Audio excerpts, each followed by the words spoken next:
Colbert opened with his signature wit, but there was an edge to his smile that seemed sharper than usual.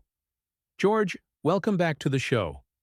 You know, I have to say, watching your recent interviews about climate change, I'm curious about something." He leaned forward, his tone shifting from jovial to pointed. "You've been quite vocal about environmental responsibility lately, yet you own multiple homes across the globe and frequently travel by private jet. Don't you think there's a bit of hypocrisy there?" Clooney's expression tightened almost imperceptibly. He'd faced this question before, but something about Colbert's delivery felt different, more accusatory than curious. "Stephen, I think you're oversimplifying a complex issue. Yes, I have resources, but I also use those resources to fund environmental initiatives that make a real difference. The Clooney Foundation has invested millions in renewable energy projects." "Right. But let's talk numbers," Colbert interrupted, pulling out a prepared sheet of paper.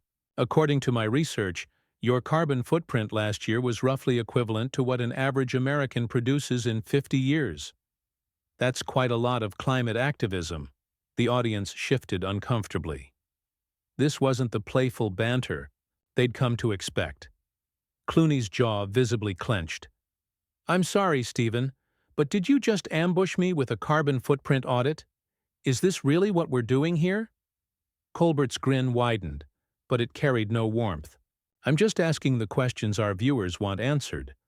You've been quite critical of politicians who don't walk the walk on climate change. Shouldn't celebrities be held to the same standard?"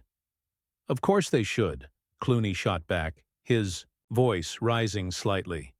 "But there's a difference between constructive criticism and what you're doing right now, which feels more like a hit piece disguised as an interview." The tension in the studio was palpable. Crew members exchanged glances while the audience sat in stunned silence. Colbert wasn't backing down. "A hit piece? George, I'm simply pointing out that perhaps before lecturing world leaders about climate policy, you might want to examine your own lifestyle choices. It's called accountability." Clooney leaned forward, his famous composure beginning to crack. "Accountability? You want to talk about accountability? Let's talk about how you've spent the last 5 years using your platform to mock and belittle anyone who doesn't share your political views. You've turned comedy into a weapon, Stephen. Where's the accountability in that?" The host's expression hardened. "I think you're confusing holding people accountable with being attacked for your privileged lifestyle choices.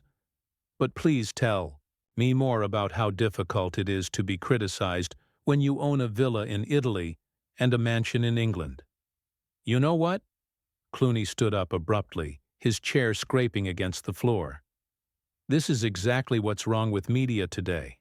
You invite someone on your show under the pretense of a normal interview, then blindside them with prepared attack points. This isn't journalism, Stephen. This is entertainment masquerading as serious discourse." Colbert rose to meet him, his voice growing louder. "And what you're doing isn't activism masquerading as celebrity culture. At least I'm honest about what I do here." The studio fell deadly quiet except for the hum of cameras still rolling. Clooney's face flushed with anger as he processed what had just happened. "Honest? You call this honest? You've just spent 10 minutes trying to tear down someone who's actually trying to make a difference in the world? And for what? Better ratings? I'm trying to have a real conversation about—" "No!" Clooney cut him off sharply. "What you're trying to do is create a viral moment at my expense. Well, congratulations, Stephen. You got your moment. The cameras captured every second as Hollywood's most respected leading man stood face to face with late-night television's supposed champion of progressive values, both men's facades completely stripped away, revealing something far uglier beneath." Colbert's mask slipped further as he stepped closer to his guest. "You know what, George? Maybe the real problem is that you can't handle being called out. You've spent so long being Hollywood royalty that you've forgotten what real scrutiny feels like." Clooney's eyes flashed with genuine anger. "Real scrutiny? You think this tabloid-level gotcha journalism is scrutiny? I've been interrogated by actual journalists about actual issues. This? This is just you trying to score points with your audience by tearing down someone who's actually doing something meaningful. Meaningful? Colbert laughed, but it was cold and cutting. Flying around the world to photo ops and giving speeches at fancy fundraisers? That's your idea of meaningful change? Meanwhile, regular people are struggling to pay their heating bills while you lecture them about saving the planet from your private jet. The audience began to murmur, sensing they were witnessing something unprecedented. Several people pulled out their phones, despite the show's no recording policy. Clooney noticed the phones and his expression grew darker. This is rich coming from someone who makes millions a year mocking politicians while pretending to be some kind of moral authority, Clooney shot back. At least I put my money where my mouth is. What do you do besides make jokes and collect paychecks, Stephen? Colbert's producer tried to signal from offstage, frantically gesturing for them to cut to commercial, but Colbert ignored him completely. I inform people. I hold powerful people accountable. Unlike some people, I don't hide behind charity work to justify my excess. Hide behind charity work? Clooney's voice rose to near shouting level. We've donated over $200 million to humanitarian causes. We've funded schools, hospitals, refugee camps. What have you done besides sit behind this desk and throw stones? I've exposed corruption, called out lies, and given a voice to people who, you've become exactly what you used to mock, Clooney interrupted, his composure completely shattered. You're nothing but a bully with a platform, Stephen. You invite people here just so you can ambush them and make yourself look superior. This isn't comedy anymore. It's cruelty. The word cruelty hung in the air like a physical blow. Colbert's face reddened, his carefully constructed persona crumbling in real time. Cruelty? You want to talk about cruelty? How about the cruelty of celebrities like you who preach about sacrifice while living in obscene luxury? How about the cruelty of telling working families to change their lifestyle while you contribute more pollution in a month than they do in a lifetime? Security personnel began moving closer to the stage, clearly concerned about the escalating situation.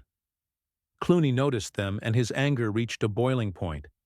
This is unbelievable, he said, his voice dropping to a dangerous whisper that somehow carried more menace than his shouting. You actually think you're the hero in this scenario. You think attacking me on national television makes you some kind of crusader for justice. I think calling out hypocrisy wherever I find it is part of my job, Colbert replied, but his voice was beginning to waver slightly. Your job? Clooney laughed bitterly. Your job is supposed to be entertainment, Stephen. Remember that? Comedy? Making people laugh? Instead, you've turned this show into your personal vendetta platform.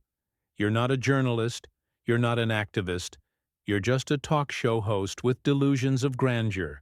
The studio had gone completely silent except for the sound of cameras rolling and the barely audible whispers of crew members. Even the audience seemed to be holding their breath, transfixed by the spectacle unfolding before them. Colbert's hands were visibly shaking now, whether from anger or adrenaline. At least I'm honest about who I am and what I believe. I don't put on a saint act while living like a king. And I don't pretend to be a comedian while acting like a prosecuting attorney, Clooney fired back. You've completely lost sight of what this show is supposed to be. You're so drunk on your own self-righteousness that you can't see how poisonous you've become.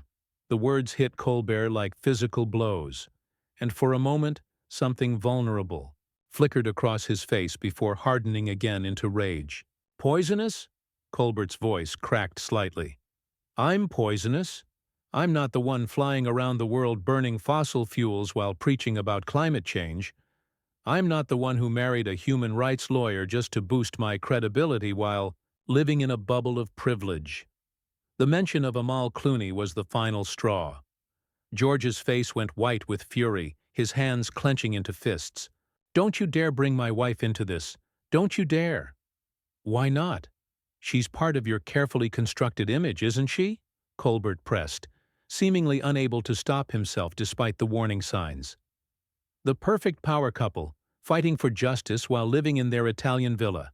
It's all just branding, George. All of it. The studio erupted in gasps.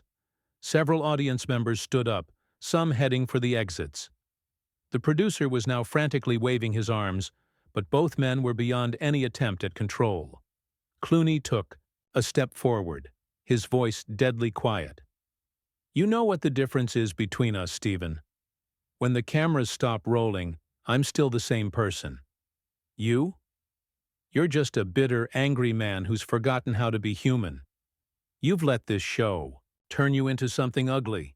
"At least I don't pretend to be perfect," Colbert shot back, but his voice was losing strength. "Perfect?" Clooney's laugh was harsh and humorless. "I never claimed to be perfect, but I try to use whatever platform I have to make things better. You use yours to tear people down.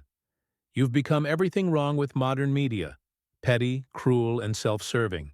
Colbert's producer finally managed to catch his attention, pointing desperately at his watch and making cutting motions across his throat. But Colbert ignored him completely, his face flushed with anger and something that looked almost like desperation. "You think you're better than me because you write checks to charity?"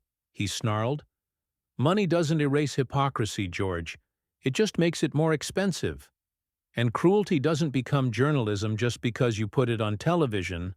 Clooney replied, his voice now eerily calm.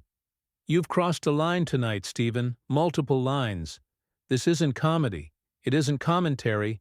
It's just bullying, pure and simple." The audience was now openly uncomfortable, with more people heading for the exits.